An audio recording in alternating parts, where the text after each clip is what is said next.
So I'm here on 14th Street, and it's about 2 o'clock in the afternoon. We're waiting for Hurricane Sandy to come.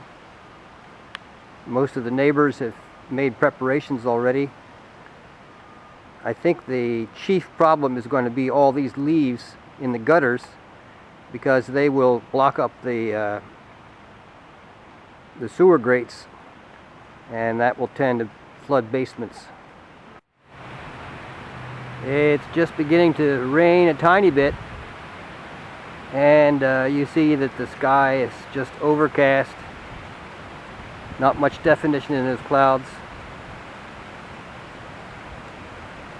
The wind is picking up very gradually. Now I have to walk down and give you a view of the river before she gets flooded. Okay, it's about 10:30 on Monday, and the river is rising, or Brandywine Creek is rising. I expect that we may see the record height of the creek in this storm, because the storm area is going to be covering the whole watershed of Brandywine Creek. Wind is not too bad yet. Yeah, we have seen some pretty high days on the creek. It's not really record-breaking yet, but we'll see what the next 12 hours or so bring. The weather reports say we're supposed to get 9 inches of rain within 48 hours. And we live at the bottom of a fairly long hill. This is Tatnall Street in Wilmington. And in a good cloudburst, this hill becomes quite a river. So if the storm drains block up with leaves, we're in trouble. Our house is right at the end of it. So that's why my wife and I, about every hour, hour and a half, as long as the wind isn't too bad, we've been sweeping the leaves out of the storm drain so that they flow well. Yeah, this is pretty clear. So here we are the day after. It is now Tuesday morning, and this is about as high as I've ever seen the Brandywine River. It's going to keep rising because they had more water up to the north of us.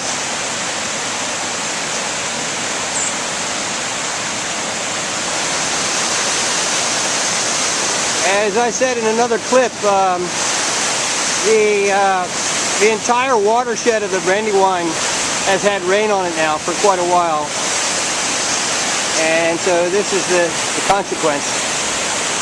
Lots and lots of water, and this river is very steep, so when it floods, it really gets out of here in a big hurry.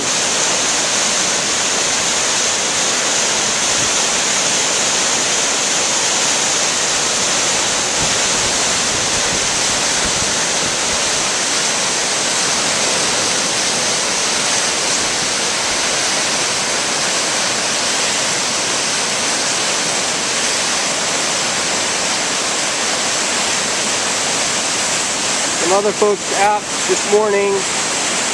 The wind is down considerably, but there's still a state of emergency officially declared. They're not supposed to be driving, but a number of people are out walking.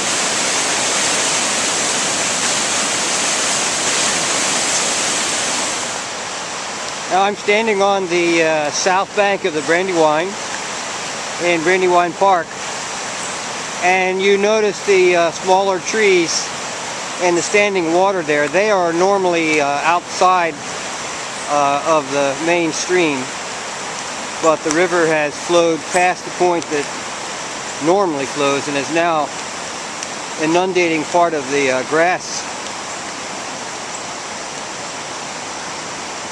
I'm seeing some birds flitting about in these trees, and I asked a ornithologist friend of mine, where do the little creatures go when there's a big storm like this?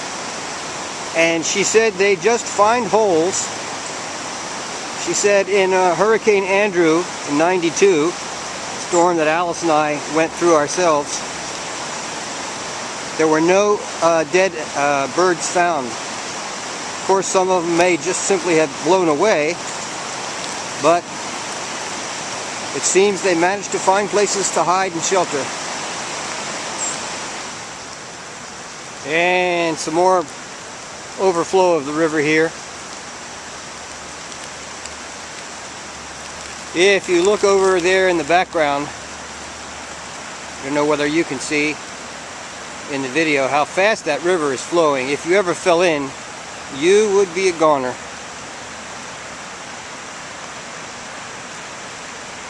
And some big trees along the water's edge now standing in the water. It amazes me that trees like this survive storm after standing in the water for so long. And here's a good benchmark. That's a picnic bench. And generally you can sit on that bench and look down at the river, and it's about, I'd say maybe a 15-foot drop down to the river. And now the river's come up this far. But we've been very lucky in this area. I think that the storm might not have gone as far west as the model expected, and in our area I think the maximum winds, I'm just guessing, but maybe didn't exceed 45 miles per hour in gusts.